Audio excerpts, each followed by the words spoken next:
大家好，欢迎来到2023年中国国际智能传播论坛智文化分论坛，欢迎大家回来。2013年的9月7号，在阿斯塔纳纳扎尔巴耶夫大学，习近平主席第一次提出了丝绸之路经济带倡议，后来又提出了21世纪海上丝绸之路经济带的倡议。这些倡议呢，也成为了后来我们非常熟悉的共建“一带一路”倡议 （The Belt and Road Initiative） that we've been hearing throughout the day。在过去的10年当中，“一带一路”倡议从一个设想到落地、生根和可持续的发展，我们目前看到已经有全球180多个国家、地区和国际组织加入了“一带一路”倡议。那“一带一路”倡议的发展和壮大，对文化和文明的交流互鉴意味着什么？ Now, I'm very excited because we're going to have a cutting-edge group of panelists. And together we'll be talking about a very important issue that is the Belt and Road Initiative and its impact on cultures, something that we live with and we live in every single day. 接下来让我们有请接下来的圆桌对话环节的各位嘉宾，他们是亚太“一带一路”共策会会长翁世杰 Mr. Ong T. Kat. We've heard from him. He's president of the Belt and Road Initiative Caucus for Asia Pacific. Welcome. 中国人民大学新闻学院教授、公共外交研究院副院长、“一带一路”国家记者培训项目创始负责人钟欣女士。Madam Zhong Xin is the founding director of the BRI Journalist Exchange Program at German University. 复旦大学“一带一路”及全球治理研究院常务副院长黄仁伟先生 ，Mr. 黄仁伟 is the executive dean of Fudan Institute of Belt and Road and Global Governance. 清华大学“一带一路”研究院研究员明竹女士 ，Madam Zhu Nahmatime Research Fellow at the Belt and Road Strategy Institute at Tsinghua University. She's also a fellow at the Center for China and Globalization. Welcome to all of you.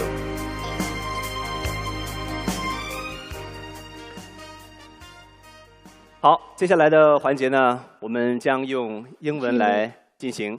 那也请有需要的各位朋友，sorry, excuse me. We also have one more guest, 中非商会负责人吉尔斯德扬先生。My apologies, Dr. Gilles Dejean, Director of Business Operations of African Chamber of Commerce in China. How are you, my friend? Sorry about that. All good?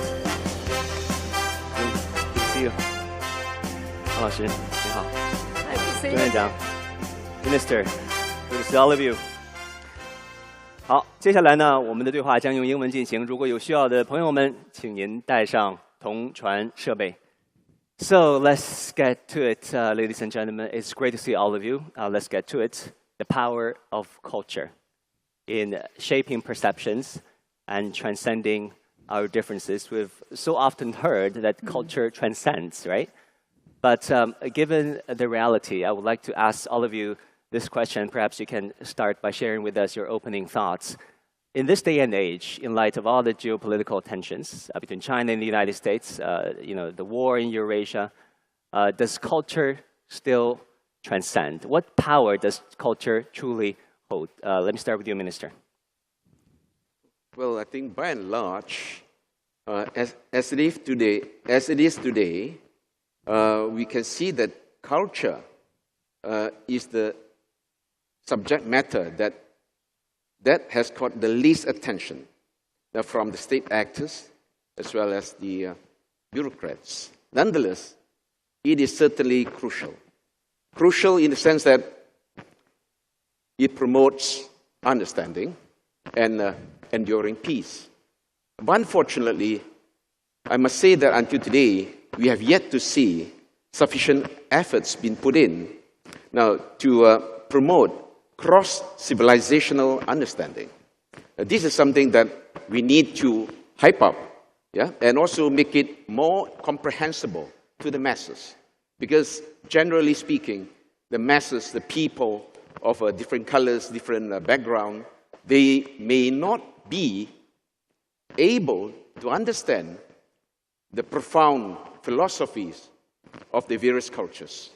So it is our job, whoever the promoters are, now to make it simple, easy to understand, and make it reachable now to the various levels of social strata. This is my take. Yeah, to make it understandable and to really, come across, communicating effectively with others is of paramount importance.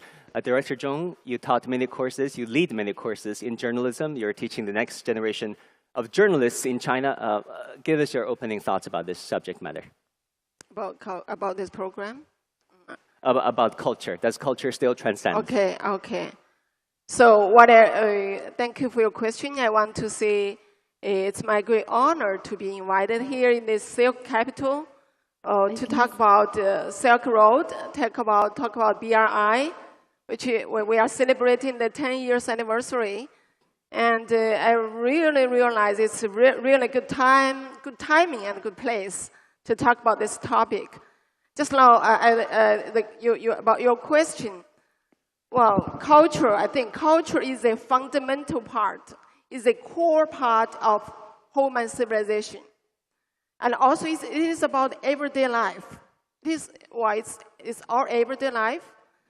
So the Silk Road really help the cultural exchanges. And I really want to see that maybe there's a culture, there's some kind of cultural conflicts or cultural clashes, as mentioned by Mr. Ong. But the exchanges, the cultural exchange really play a much bigger role in this culture. So what's the power of culture, I think? When the conflict, historically, from the long run, we can see, whenever I look at the history of culture or civilization, I realize there might be some conflicts or clashes, but really cultural exchanges and the mutual learning of civilizations really play a much bigger role. And when the clashes were gone, but the culture remains and still contribute to a better life of people. Better life of people, as mentioned by Minzhu just now. Really, the water port and the CEPIC really brought better life to Pakistani people. This is the power of culture. Thank you very much, Director Zhong. Let me get your thoughts, Ding Huang. Do you think the power of culture is still evident? Or do you think the gap of understanding, the gap of different cultures is widening despite all the tools, all the digital communications tools at our disposal are increasing? As my knowledge, the culture is, in the world, there are a lot of cultures, and they are very different. And the Western culture, sometimes they believe it's more advanced than non-Western cultures. Actually, it's not. Like African, very beautiful music, very beautiful painting. You see, this culture should be very much respected. Like many minorities in China, when we travel in Yunnan or in Xinjiang, we enjoy these cultures in these minorities. And we should overcome any kind of discrimination on different cultures. So respect the diversity of culture and treat them equally. This is the precondition of the culture coexistence in the world. And along the Belt and the Road, we know better and better about cultures outside of China. So maybe long time ago we say Pakistan is our iron brother. Actually, we didn't understand the Pakistan culture very much. When we got into the Pakistan-China corridor, more and more Chinese workers living in Pakistan, they can understand the Pakistan culture when they live there 3 years, 5 years. So that's what I understand. Culture is power, but this is not any kind of power to press others' culture. This is power to respect other cultures. Thank you very much, Ding Wang. Zun, we've talked about this before. Do you think we're getting more inward looking and then more nationalistic, and then more narrow-minded instead of more globally minded. I mean, do you still think that culture and civilizations can effectively reach across borders, reach across religions and civilizations? I thank you for the question, Wang Guan, and I absolutely do. I think, first of all, I mean, culture is how we exist. All of us, we come from a certain cultural context. You cannot cut that out of us, right? You cannot amputate culture out of a person's existence. So it is everyone's individual reality. And then secondly, the diversity of cultures is another fact.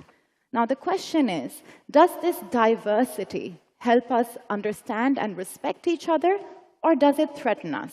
And over here, I think that in every culture, like Professor Huang just mentioned, Pakistan and China, there are differences between China and Pakistan. But when you observe people and interact with them up close, you realize that in the end, there are also a lot of similarities. The reasons behind certain cultural practices are the same.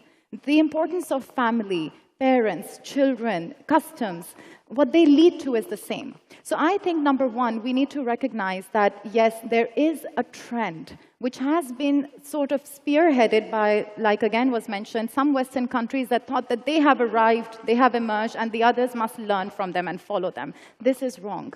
80% of the world's people do not succumb to that. They do not think like that. And that 80% is rising. And secondly, I think culture is, as it is a reality, we also realize that culture leads us to understand each other's history. And history is as humbling as it is inspiring. When you look at some cultural historic artifacts in China, when I see them, I realize, wow, people in that time had some wisdom. They had a perspective, and I can learn from it. So I think when we realize the importance of culture, more of us increasingly are doing that. It's helping us empathize with each other, relate to one another, and it can help us learn from a historic perspective. So it is more relevant than ever before. And how we talk about other regions. Lastly, I'll add that, for example, CGTN's coverage of the African continent is very different from what many Western media were doing 20 years ago. And that watching that coverage is helping more people respect the culture from those countries, right? So the way we talk about each other will make a difference. We have a bureau in Nairobi, Kenya, where we broadcast nonstop. We stream nonstop to a global audience, a couple of hours a day, news and views out of Africa. So yes, thank you very much, Zun. And Dr. Zhejiang, my apologies for not probably introducing myself. We have Dr. Jiho Dejiang, the African Chamber of Commerce chief here in China. So Dr. Dejiang, I just came back from South Africa, actually, my first trip to Africa. And I was really impressed by the hospitality there. You do see a lot more in common between Chinese and Africans than we have in differences. But throughout the decades, we know that Africa is emerging from colonialism and trying to catch up with the rest of the world in terms of modernization and industrialization. It's not there yet, but it is trying very hard. It's on its way. Tell us about the importance of having the Africa and the African culture and civilizations properly represented on the global stage. What are the challenges and the opportunities in this digital age? That's an excellent question. I was listening to what my co-panelists were saying. You made a good point by linking culture with civilization. Because, you know, from the past 500 years, if you want, since Zheng He visited the African continent in the 16th century, the world had been living under one civilization. It's called the Western civilization. And they were able to set up the standards and the different norms and codes. Africa was part of that. So, in my opinion, today we are living in a different era. The BRICS, you were talking about South Africa, has the potential to open a world where we could see emerge or revigorate all the civilization. These civilizations have been hidden, tamed, under control for almost 500 years. Now we have the opportunity to express it, to present it. This is what the BRICS is about. So, as an African, You went to South Africa, I've been there many times. The Zulu people, they have a very vibrant civilization. But because of the British rules over there, for many years, for many decades, they were not able to express it. Now, we have the opportunity to show to the world, look, whatever you see in most of this museum, in Europe, in America, this is also our culture. But we can also present it to you. You can discover new things. You can discover better things. So to finish it off, I would like to make sure that people can understand that the value of what the brings is bringing is the presentation of each part of the world, each beauty of the world. We can all be together while having our own identity.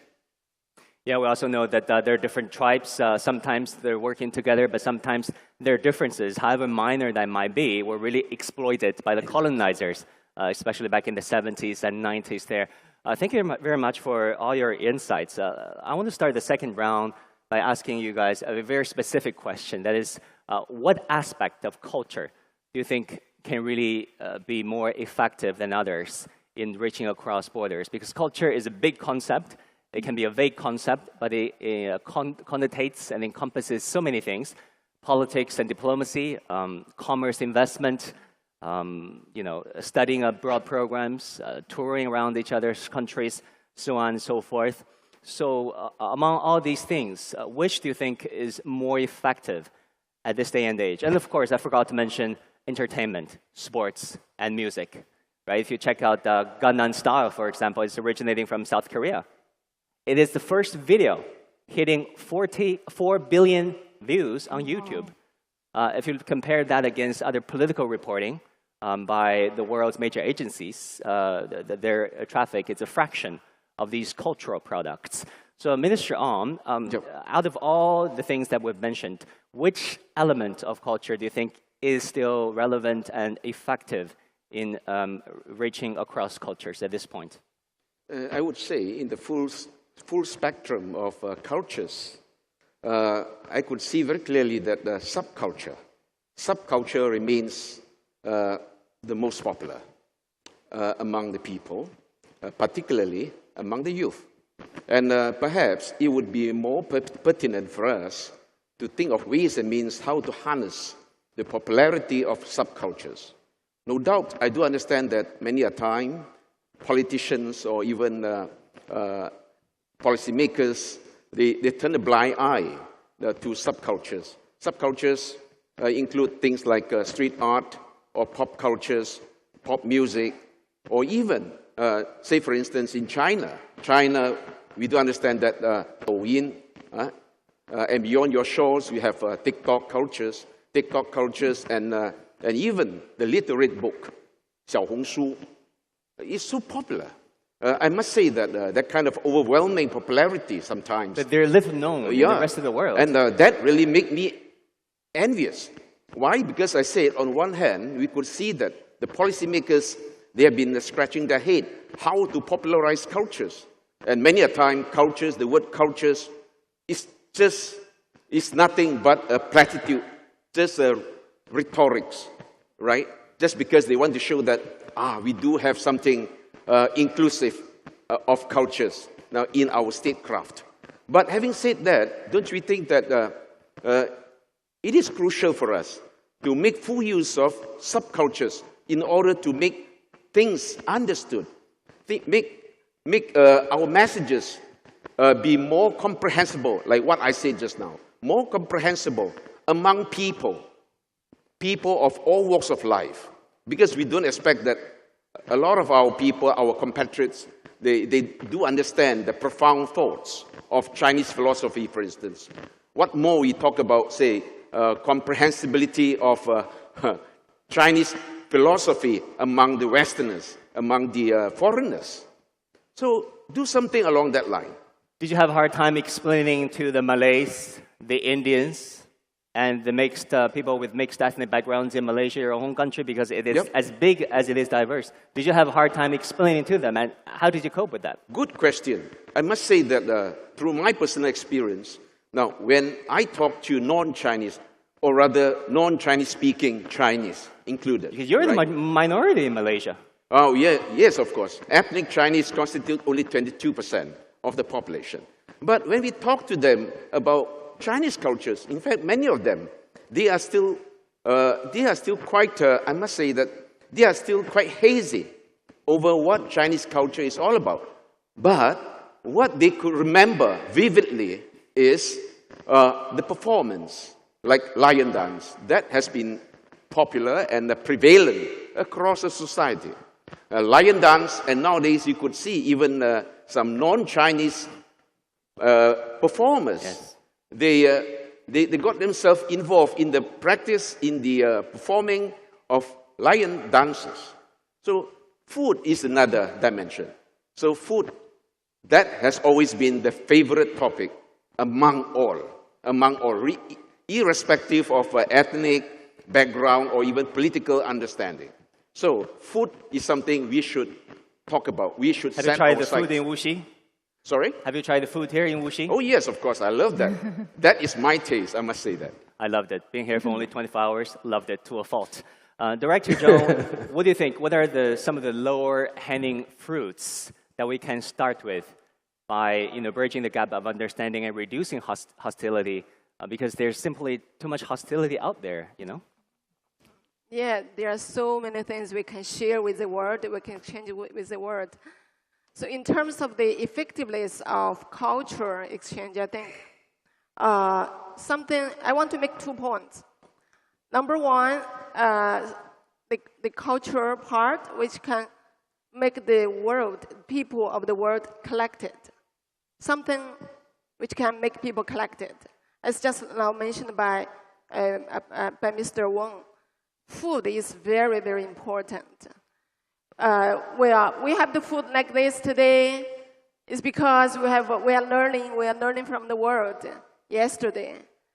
There is one museum in Beijing which exhibited what kind of food have been introduced by Zhang Qian from Xihan Dynasty. Do you remember how many? Yeah, dozens were exhibited there. I was very impressed by this museum. This museum was located in a restaurant. This museum, small museum, was located in a restaurant. So if you go to Beijing, go to look at how Zhang Qian had imported such food from Western world to China. So this is how we had the food. And so food makes us collected. So once I suggested one organization dealing with international communication, I said, why don't you do some programs which can go back to look at what kind of food we have exported, what kind of food we have imported. So this food can make people collected. Whenever you say something which make the people collected would be effective ones. They got empathy. So this and also another thing I want to say that now, today we're talking about the Belt and Road. I think this high-speed train. The high-speed train is really something which can symbolize the past 10 years of the BRI construction, because it really makes people, it is a symbol of infrastructure construction and really make people collected. As last month I went to Kunming and I saw the beginning point of the China-Lao highway, railway. That was initiated only a few days back. Yeah, very good. That's really make people laugh. I also interviewed the journalists from Lao News Agency. They said that really the China-Laos railway really benefited the people. Yeah, and collect the people and benefited the people of both sides. They make laws from landlocked country to land-linked country. This is what I was very impressed. Second point I want to make is about the culture which can make people feel, which can create empathy. Create what? Empathy, Yeah. empathy. We'll try to find culture, that very important part of the culture which can create empathy. Like we just last month, in July and early August, we have in Chengdu, we have the FASO World University Sports. Yeah, World University World Games. University Sports. And we know that the panda really create a new wave of cultural exchange and make people feel, I love it, I really love it. Yeah. One of their dreams of the sports players was to go to to visit panda, especially Hua. So in the long history of Chinese exchange with the world, panda play a very big role. Yeah. Yes. Yeah, I mean, talking about sports, I was recently in South Africa. I grew into the habit of visiting bookstores, whichever city I go. And in Johannesburg, two of the best-selling books in Johannesburg bookstore, one of the largest near Mandela Square. Two best-selling books. One is about a rugby player. It's a white rugby player in South African team. The other one, of course, is the autobiography of Trevor Noah, 崔娃，大家看过吧? The talk show host who just left, I think CNN or recently, or another mainstream U.S. media. What does that say, De Jong, about the power of sport and culture? And there's so much that Africa has to offer. Yes, I would like to also get back to what my colleague said before. I think art should be the number one vector or vehicle of a very unique world. What I mean is, for example, you have 3,000 languages in Africa. That means we can never speak the same language, even if within Africa we are not able to speak the same language. So it will be impossible to have one unique language. The British tried it, it didn't work. But sport and art are two things where, regardless of your nationality, your language, your race, your background, we can understand each other. When I see a painting from a Chinese painter, for example, I know the beauty. I don't need someone to translate to me. Same thing with art, same thing with sport. When I see a boxer, when I see a rugby player, for example, you see this is an athlete because we all share the same thing. We have a body. So we can understand it as a universal language among people living on this planet. So to finish off, you have to make sure that we understand, in my point of view, that sport and art should be the two vehicles, the two vectors to unify the whole planet. Yeah, exactly.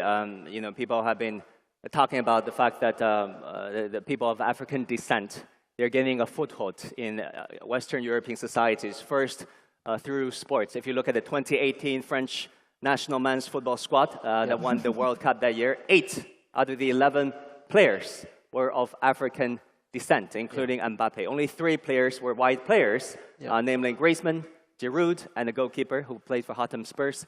Of course, Dean Huang, you showed us the beautiful pictures of the Dunhuang art, the grottos over there. It was a center of excellence. It was at the height of cultural exchanges. But nowadays, what would you say about the current state of affairs when it comes to cultural exchanges? Not just between China and the BRI countries, which is robust, of course, but what about between China and the Western countries? I think we should think of next 50 years or 100 years. What will happen in cultural exchange? That is some kind of revolution is happening. That is AI. AI will totally change the ways of cultural exchange. You see, 5 years ago or 10 years ago, I played the Wuxi, the Go. People said that no one can make the robot, the computer, to win human brain. Now, the AI much higher than human brain. And the AI will create new cultures. The AI can put different cultures together in one culture, much bigger than narrowly restricted by regions, by areas. And when you watch a TV, the most important thing is the language. And you cannot translate Hollywood to all the languages, but the AI can. Any film, any movie, if export to some country, simultaneously, or they can, the hero can speak the local language immediately. No problem. So the exchange of the culture exchange will be very easy. And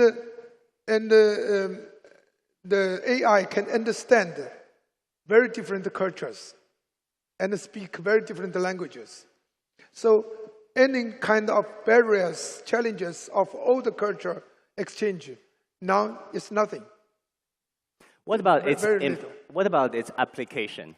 Say, going forward, if I want to go to Kazakhstan, I don't need a Kazakh or Russian translator anymore. I can just bring an AI device with me, and then that will be translating with me simultaneously when I converse with a Kazakh. Only a very small chip can put all the languages in this chip. So any language goes into this chip can be translated. So which will be the modern-day Babylon Tower. Yeah, huh? very easy. So you see, language always the most difficult thing for cultural exchange. You see, we can listen to the music. We can enjoy the painting. We can watch the football game without language. Wow. No language. But if you talk in language, then serious problems happen. Now AI changed this most difficult thing in cultural exchange. There will be no barriers of language when we change X culture. So I think next 50 years we will face totally different cultures. So it's a technology that might transcend. Yes. It's very interesting, Minister, on top of subcultures. And then for Jill's talked about the power of art and sports, and Ding Huang is talking about the AI and technology, and Dr. Zhong also talked about the power of empathy, things that we can all empathize with. Zun, what do you think? Well, where should we start? You also used what's the lowest hanging fruit? I think conversation, a conversation. And I do think it's the most powerful tool. It may be basic, but if I had to choose one, it would be the degree to which we can facilitate interaction and discussion between people from different cultures. So for example, one of the first projects that I was lucky to be a part of back in 2016 was a think tank cooperation study between China and the Muslim world. And at that time, there was an acute realization that even though a predominant number of Muslim countries, the countries that were in the first phase of the BRI were Muslim countries, the direct think tank linkages between both sides are few. And what that leads to is maybe more information coming to the Muslim world about China from the West and about the Muslim world from the West towards China. So a big project has been in these years, and we can all observe the increased linkages between think tanks, media, academics, students of China and the Muslim world, of China and the Belt and Road countries. And what is that essentially leading to? More spaces for interaction, more collaboration, more ways to understand one another. And that's where, we need to ask ourselves, what exactly is the goal? What are we trying to achieve from deepening cultural cooperation? Is it familiarity or fondness, right? So that's where I think familiarity is absolutely very important, because once you start the conversation, once you understand one another, you can relate to each other. That increases empathy, like you just said, but that also increases the potential for mutual opportunities. And in the end, that's what we are looking for, a world that is more pragmatically, more practically connected. So I think the lowest, of course, sports are important. Even films are very important. I think some Chinese films, they're helping people understand Chinese culture. The Pakistani film industry is up and coming. Yes. I mean, it's on par to rival Bollywood. Yeah, I mean, we could definitely work on many collaborations on this, right? In terms of film, but or just cultural cooperation, traveling to each other's. But I think food, everything is a part of that. In the end, it's increasing the quality and the frequency of conversation that can help us understand each other. Very good, very good. I want to add one more thing, and I totally agree. More dialogues, more conversations are very important.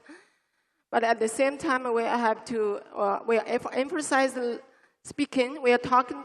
Speaking is very important. But I also want to emphasize listening is also very important. We have to listen to others, respect the opinion of others. So that's why we create a very good atmosphere for dialogue, which can really learn and respect each other and explore more collaboration. Thank you. Yeah. In this day and age, yeah, sure. Minister just a quick one. Well, in our current digital age, I think that we are not short of gadgets or ways and means to promote cultures, right? But what worries me so far, I must say that is the roadmap for the hierarchical progress of cultural development. Because in economics, we have economic drivers. We are not short of that either. But in cultures, what are the cultural drivers, or in Chinese, 抓手, that we need to embark on?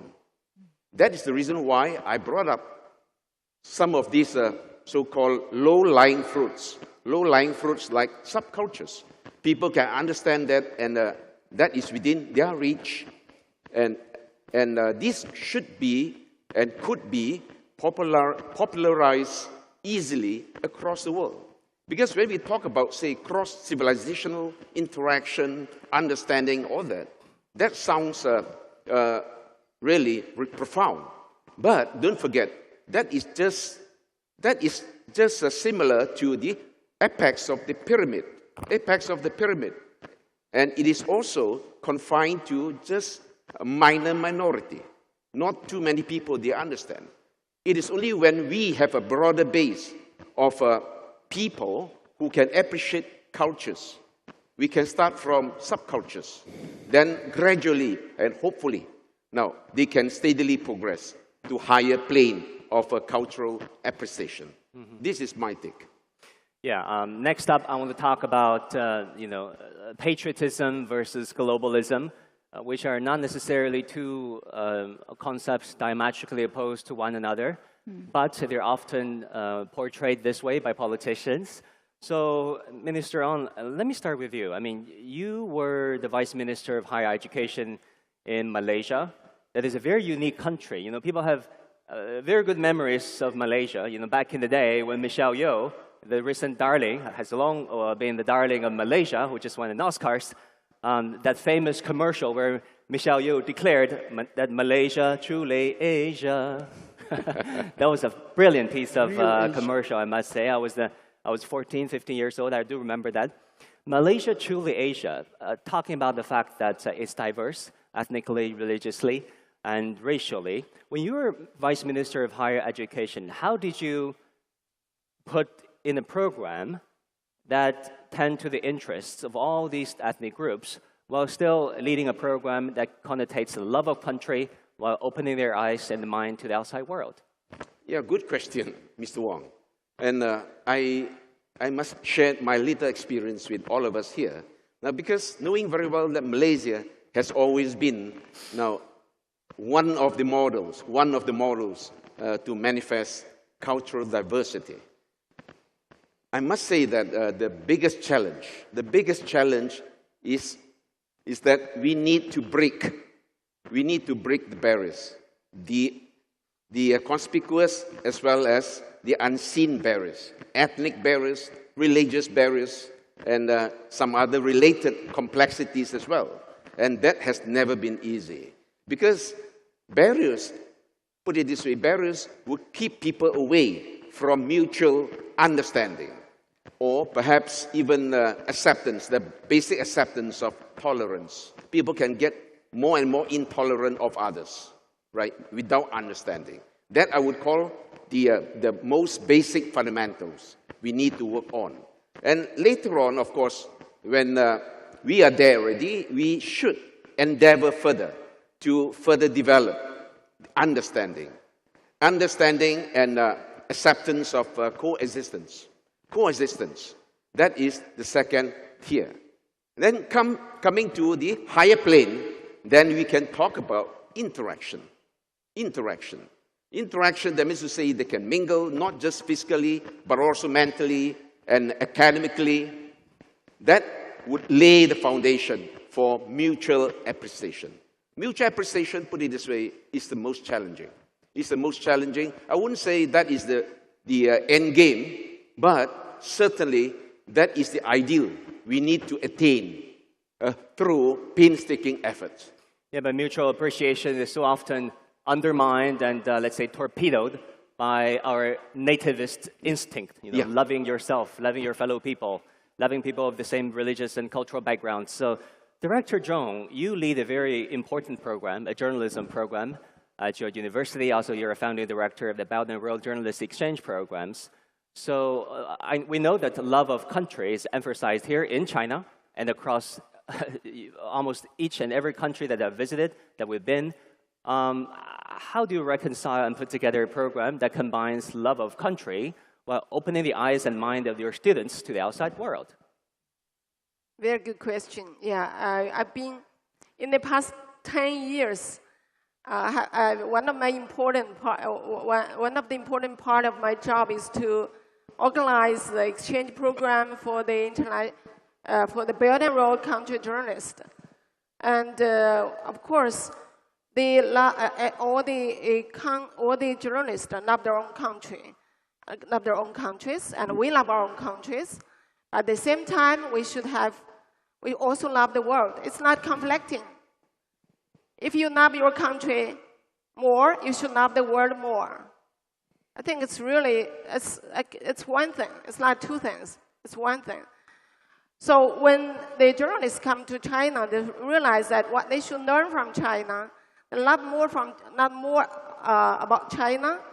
And when they go back, they can use what they have learned from China for their own country, to contribute to the construction or development of their country. So we come to the theme of this topic, the mutual learning of civilizations. So there's a thing that we have the global perspective or global views. If you don't go to the world, how could you develop the global view? So if we should have more experience, more talking, more going out to build up your own global view, and you may understand more about your own country and love your country more. But do you find that difficult? Yeah, it really work out. Really work out. In the past 10 years, we have more than 400 or 500 journalists from mostly from different parts of the world, especially Asian countries, African countries, and also Latin American countries. I think they come to work for China because they love their own world and also they love China. Yeah, very important really programs. work out. It's very important. Ding Huang, we know that you have a PhD in American history, correct? Whoa. Back in the day. And also you published this very important article that is called The Time and Space of China's Rise.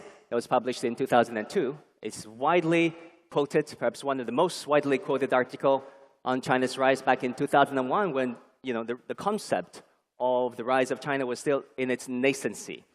Do you think the time and scope of China's rise has basically finished? I mean, in the Western world? I mean, what are the prospects in the landscape now? Thank you.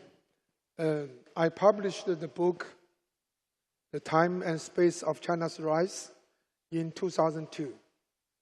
It's almost 20 years ago, and my conclusion still can be tested by the current situation. That is, China cannot repeat the failure way of Soviet Union, former Germany, and Japan. And the only success country is US, was US, who superpower succeeded Great Britain. But China still cannot repeat the way of US. So China's rise is very unique. This is 1.4 billion people to have a better life. This is the China's rise, not another superpower, not another Soviet Union. You see, so the Western media always confuse what is China's rise. They believe China's rise is another superpower, another US, another Soviet Union. It's totally wrong. So that's why I still believe China's rise is very, very sustainable, can be going on longer and longer, maybe another 50 years. Yeah, because many scholars perceive the rise of course, America and this global dominance. Yeah. They associate that with a sense of superiority, of course. Although America was not precisely a colonizer, it's a cultural influence, and its many soft and hard institutions around the world are considered soft hegemony. And also, if you look at the former Soviet Union, many scholars consider that there is an element of chauvinism in some of its previous approaches. And you're saying that Chinese approach is different. Yeah, so that's why we call the community of shared future.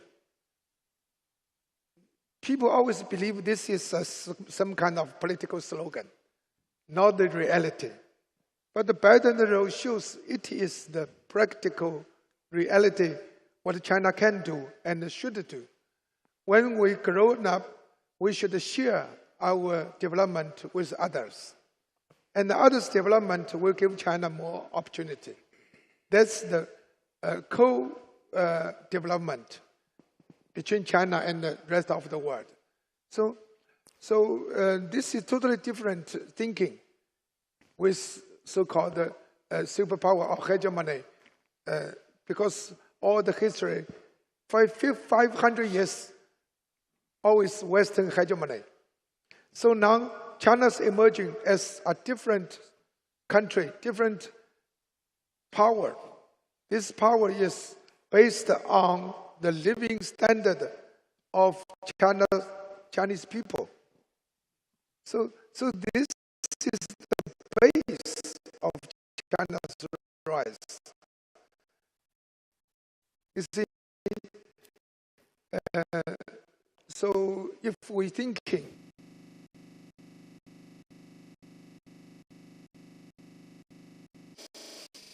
but if you change the way of thinking in China's thinking, then they can understand what China is doing. Okay. Yeah, there's been just too much tit for tat recently. Zun, you come from a country that's had its fair share of factional infighting. You mean that there are different tribes, and even among the same religion, there are different factions. Of course, been a vibrant democracy and growing democracy in Pakistan, which I had the chance of visiting. It's also having its challenges, right? Mm-hmm. If you look at the frequency of incidences over there, how is the situation there when it comes to putting together a national program? That rallies the crowd around the theme of love of country, while, consolidating this love of country, while, appealing for more openness, looking out to the outside world? That's a complex question and a very important one. I'll try to respond. You know, I think there is, like Professor Huang also just mentioned, I think the panel here agrees that there is an innate value to traditional thinking, which accepts diversity, even celebrates it. And there's a certain brand of modernity that says we need to be uniform, uniformity, as opposed to unity, to convert the other. Essentially, what's happened in recent decades with Pakistan is that a kind of modernity was introduced which tried to convert people to whatever the majority thought, and that's problematic. It's been difficult. We historically, Pakistan also has a millennia-old history, the Indus Valley civilization and beyond. And historically, there was diversity, and that diversity was our strength. And even in that, we were interacting historically with China, with other regions. It wasn't a problem. So this new perspective that tried to dominate over others that were different is something that we are trying to deal with as a society. And I think the crux of it would be to understand patriotism as not becoming like each other, but as just a basic love for the homeland. It doesn't need to be divisive at all. It doesn't require us to think, oh, a Punjabi versus a Sindhi versus Balochi, we need to discriminate against each other. No. It means that we have unique strengths, unique advantages. We have a unique perspective even within a country, and that can lead to synergy if we understand one another and respect each other. So I think China is a great example. I do think, you know, obviously this is a historic development of a country, but when you travel to different parts of China, you realize there's so many subcultures, so many different perspectives within a country. It's really a story of 1.4 billion people creating synergy. So I think that's an example for us, that if we think pragmatically, if the government also works more on helping people overcome the current challenges we are facing of misunderstanding each other, and if we think about reading our histories and also cooperating on more practical levels with China through CPEC, I think it's going to help us overcome this. Yeah, of course, Pakistan is not a monolithic whole, neither is Africa. There's a Francophone part of Africa, there's the Anglophone part of Africa, there are countries who have never been colonized by any country, and of course there's Sub-Saharan Africa versus the Arab world over there. Gilles, talk to us about what do you think are the misrepresentations of Africa in the global news landscape. We know that Africa is trying very hard to industrialize, to modernize its agriculture, to upscaling its workforce. It's very hardworking people, very down-to-earth people, and very progressive minds. Well, I think this is a very, it's a big question. It will take a lot of time because the root causes are so diverse and depends on which part of the world we are talking.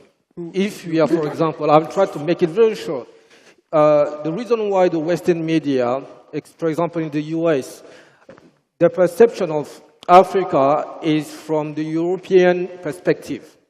Because, of course, the US have never colonized Africa, but they rely on what the British has to present to them or the French. So I believe the reason why we have a bad, let's say, people have a bad perception of Africa is because, for one, it's easy for someone to protect his own, let's say, backyard or protection against other competitors by telling that part of the world is not profitable. The second part is the cultural part that we were talking before. Since Western colonizers were able to hide African civilization, it's difficult for someone, for example from China, to understand what is Africa, because what they will learn from Africa is from the European perspective, not from the African perspective. And we have seen from the Chinese point of view that if China didn't decide at some point to take back the control over the narrative of China, that perception would have been completely pervasive over the world. The European will continue to spread maybe the bad image on China. So the reason why we have this situation in Africa today is because we don't have access to tools of communication. Our perception of the world is based on somebody else's tool. we are perceived by foreigners from the point of view of European. We need to take back that narrative like China did. And we believe in this way we could achieve something. This is my opinion. Thank you very much. I think we have time for a last round of ending thoughts, very quick thoughts, starting from Minister Ong. Yep. I think by and large,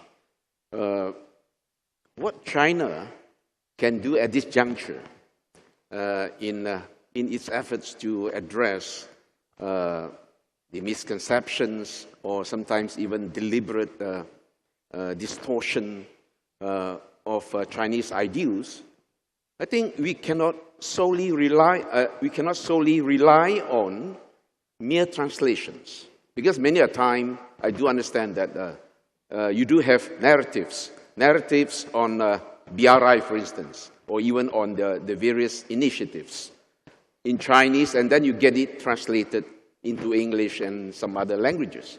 But this by itself is far from being sufficient, if I may say. I'm not trying to pour cold water, but from what I observe, I can see that the problem lies in the lack of understanding of the fundamental Chinese philosophies underpinning the various initiatives. Why Chinese, they have to do this and that to benefit others. Why they do so? Is it because they want to be more prominent, or is it because they want to supplant the US primacy? I think these have been the questions asked, right? But when you say that I don't have such intention, people don't believe. Why they don't believe? Because you have yet to come up with your own narrative that is convincing. Yep. And also at the same time, they can understand what you are talking about. I think this is lacking.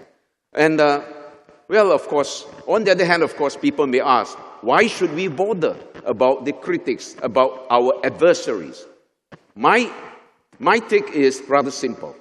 We have to address such misconceptions not to convince the diehard, not to convince the diehard critics or even our adversaries. We need to address the trust deficit among people who are deemed fan-sitters, the fan-sitters out there. The major bulk of our audience is the fan-sitters.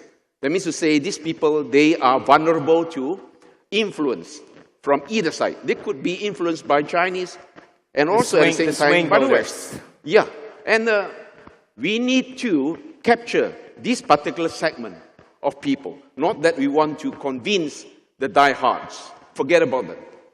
Very, very thoughtful. Dr. Zhong. Well, what I really want to see, culture, I should say, well, the different part of the world enjoy different cultures, and we are different. But the differences of cultures makes a colorful world, which we can enjoy and help each other to develop together. So the BRI really provided an opportunity for us to have cultural exchanges. And this will provide us more cooperation and common development. That is what we want. Yep, that is our intention. Thank you for your well-wishing remarks. Ding Huang? I think there are three ways of strategic thinking. One is geopolitical. What U.S. dominate the world and make alliance of military powers and influence of spheres or check out balance, these kind of things. And China used the way of geo-economy, so Belt and Road and Shanghai Cooperation Organization, BRICS, these things. Now we are having a new thinking, that is geoculture. Geoculture is produced or based on the geopolitical and geoeconomy, but it's longer and more profound than geopolitical and geoeconomy. So if we're thinking geoculture, then we can find many things we can have common ground. People can work together and make a better future. Yeah, thank you very much for those insights. Zoom? I actually was going to mention BRICS and SCO as well. But I think if I want to sum up what this panel has inspired me to think is communication is important because we realize that we are not just recipients of what's being talked about us, or we are not just observers in this world. For example, look at the kind of coverage that was done for BRICS from Western media. BRICS is trying to challenge the G7 because BRICS, all BRICS does is think about the G7. That is false. The Shanghai Cooperation Organization is the NATO of Asia. Why? It is the Shanghai Cooperation Organization. It's different. These countries, these members and observers and dialogue partners have their own perspectives, their own priorities, their own interests. So I think, in the end, what's essential for us is to take that agency that we already have and take it into action. And like Professor also mentioned, we don't need to react so much, actually, when we are being criticized or our initiatives are being misinterpreted by those who have the intention to do us wrong. Instead, let's focus on one another.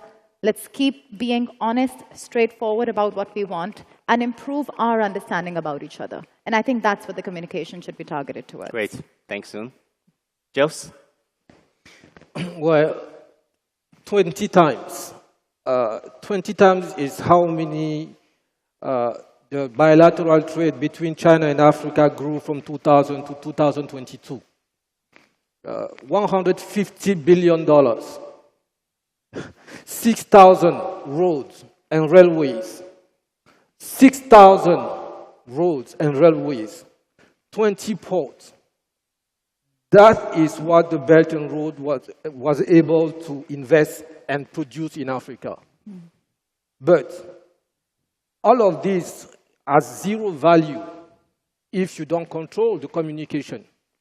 When you open newspaper today, you read the debt trap. This is communication. If you don't communicate, people will communicate for you. And what we are having today is all the effort that China and Africa have been able to build over the past 20 years has been summed up to debt trap. Before that, we did not have all those roads, all those railways. European and Western have been in Africa for almost 200 years. We did not have it. But today, we are facing a new challenge, that a new interest is coming back. So it's important for us to have better tools of communication, to better express ourselves, to better understand each other, and to make sure that our bilateral friendship and partnership can grow together. That's my sum up. Thank you very much, guys. And that is wrapping up our panel discussion. And per ritual of this program, I would like to invite all of you to the center of the stage for a family photo, if you don't mind.